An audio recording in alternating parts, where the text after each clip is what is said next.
السلام علیکم ورحمۃ اللہ وبرکاتہ۔ نحمدہ ونصلی علی رسولہ الکریم، اما بعد فاعوذ باللہ من الشیطان الرجیم، بسم اللہ الرحمن الرحیم۔ رب اشرح لی صدری ویسر لی امری واحلل عقدۃ من لسانی یفقہوا قولی۔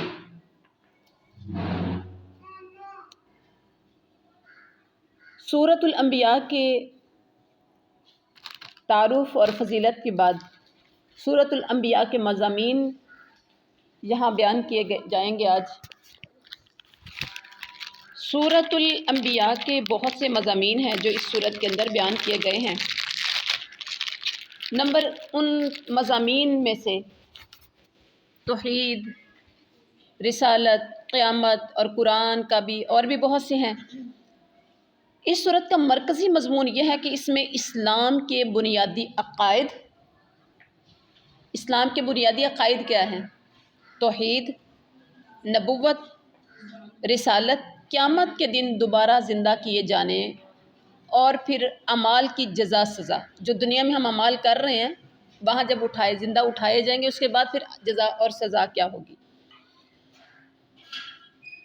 ان کا تذکرہ کیا گیا ہے۔ اور ان میں نمبر ایک جو اسلام کے بنیادی عقائد ہیں، نمبر ایک توحید ہے۔ توحید کیا ہے؟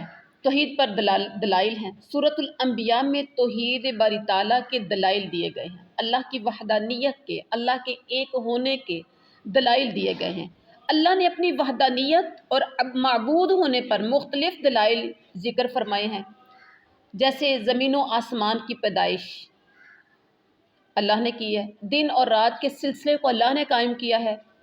اللہ تعالیٰ کی قدرت و وحدانیت کی ایک دلیل ہے زمین و آسمان کی پیدائش اور دن رات کا جو آنا جانا، یہ سب اللہ کی قدرت اور اللہ کی وحدانیت کی دلیل ہے۔ اسی طرح وحدانیت پر یہ دلیل قائم فرمائی کہ اگر اللہ کے ساتھ کوئی دوسرا الہ ہوتا تو کائنات کا نظام درب برم ہو جاتا ہے۔ آپ دیکھ لیں، ایک اسکول کو چلانے کے لیے 2 پرنسپل ہائر کر لیے جائیں، دونوں کا عہدہ ایک ہو۔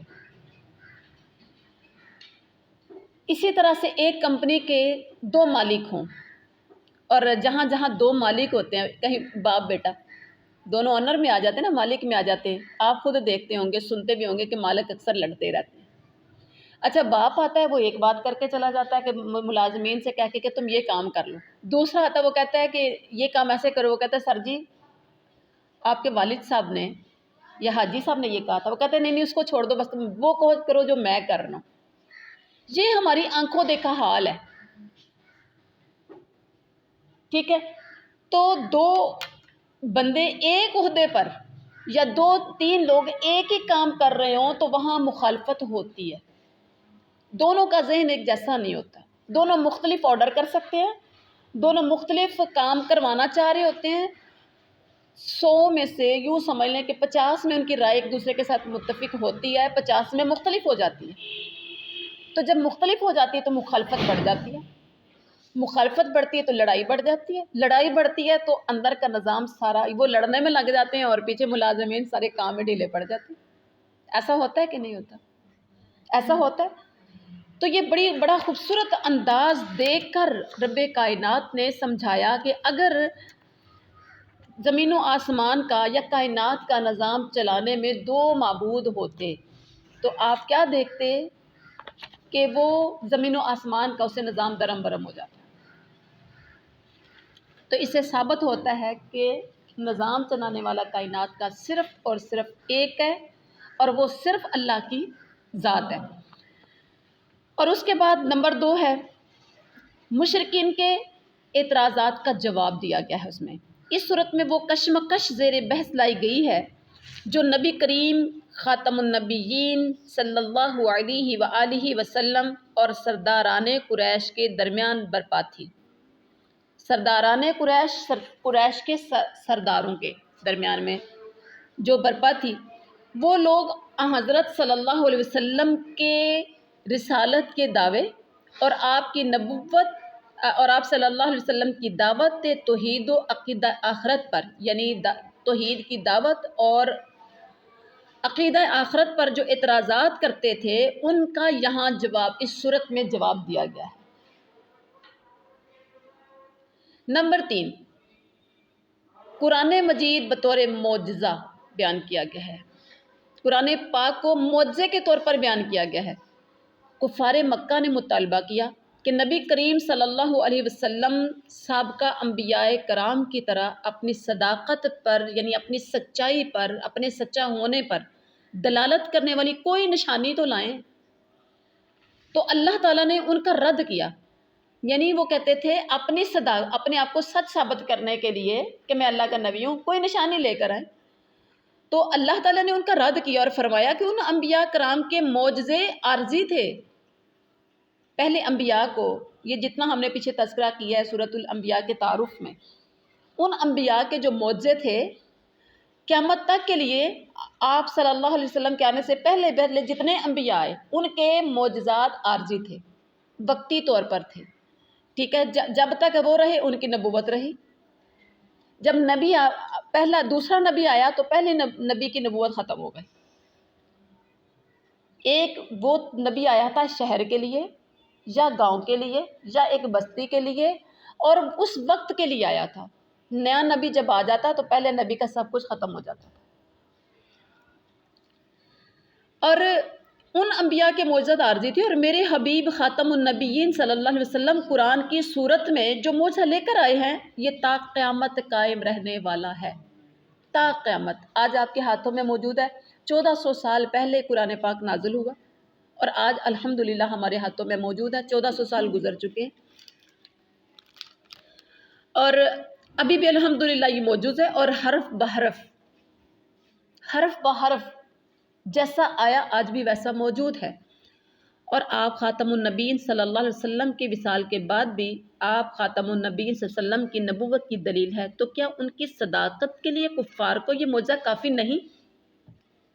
کافی ہونا چاہیے کہ نہیں ہے؟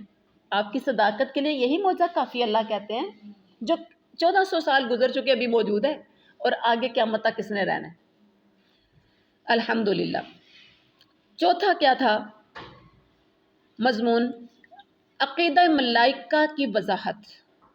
عقیدہ ملائکہ فرشتوں کے عقیدے کی وضاحت کیا تھی؟ کفار فرشتوں کو اللہ کی بیٹیاں کہتے تھے۔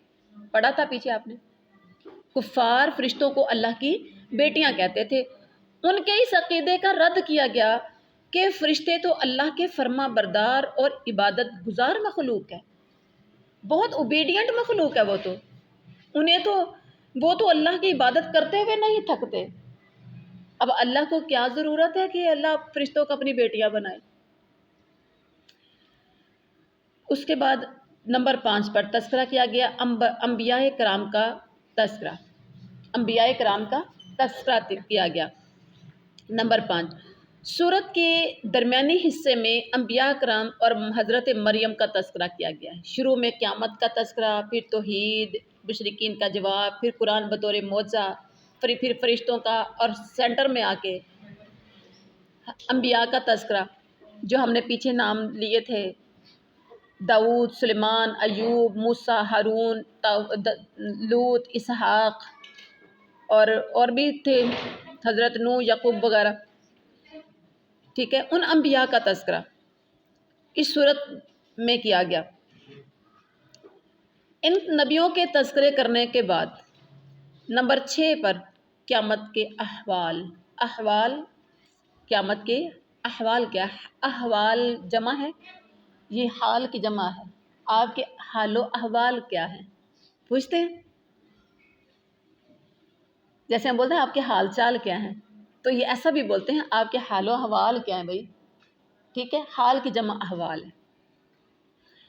قیامت کے احوال کا تذکرہ ہے۔ سورۃ الانبیاء کے آخر میں آخرت پر ایمان لانے کا ذکر ہے، قیامت کے قریب آنے اور دیگر احوال قیامت کا بیان کیا گیا ہے۔ قیامت کے دن کی ہولناکیوں کا تذکرہ ہے کہ وہ شدید عذاب کا تذکرہ کیا گیا ہے جس کا کفار کو سامنا کرنا پڑے گا، اور یہ ذکر کیا گیا کہ کفار اور ان کے باطل معبود، ان کے جھوٹے معبود جن کو وہ پوجتے ہیں، جن کی وہ عبادت کرتے ہیں، جہنم کا ایندھن بنیں گے۔ کفار خود بھی اور ان کے جھوٹے معبود بھی، عابد بھی معبود بھی، دونوں ہی کیا کریں گے؟ جہنم کا ایندھن بنیں گے، نہ وہ بچیں گے نہ وہ بچیں گے، نہ ان کے عذاب میں کمی ہوگی نہ ان کے عذاب میں کمی ہوگی، اور نیک لوگ جنت میں جائیں گے۔ اور پھر اس کے بعد نمبر 7، نیک لوگوں کے لیے خوشخبری۔ سورۃ الانبیاء میں اس حقیقت کا ذکر ہے کہ ثابت قدمی اور اخلاص کے ساتھ نیکی کی راہ پر چلنے والوں کے لیے کامیابی ہے۔ نیک لوگوں کے لیے جنت کی خوشخبریاں ان کو سنائی گئی ہیں کہ جو تم دنیا میں آج نیکیاں کرتے ہو، نماز پڑھتے ہو، روزہ رکھتے ہو، خواتین پردہ کرتی ہیں، صدقہ خیرات زکوٰۃ جو بھی نیکیاں کرتے ہو، یہ ضائع نہیں جائیں گی۔ اگر اخلاص کے ساتھ ہیں تو یہ نیکیاں کامیاب کر دیں گے آپ کو آخرت کی زندگی میں۔ ایسے لوگوں کو آخرت میں کوئی خوف نہیں ہوگا، کوئی ڈر نہیں ہوگا، کوئی پچھتاوا نہیں ہوگا، کوئی غم نہیں ہوگا۔ اور نمبر 8، رحمت للعالمین خاتم النبیین صلی اللہ علیہ وسلم کا تذکرہ ہے۔ بتایا گیا کہ سرور کائنات حضرت محمد الرسول اللہ صلی اللہ علیہ وسلم کو تمام جہانوں کے لیے سراپا رحمت بنا کر بھیجا گیا ہے۔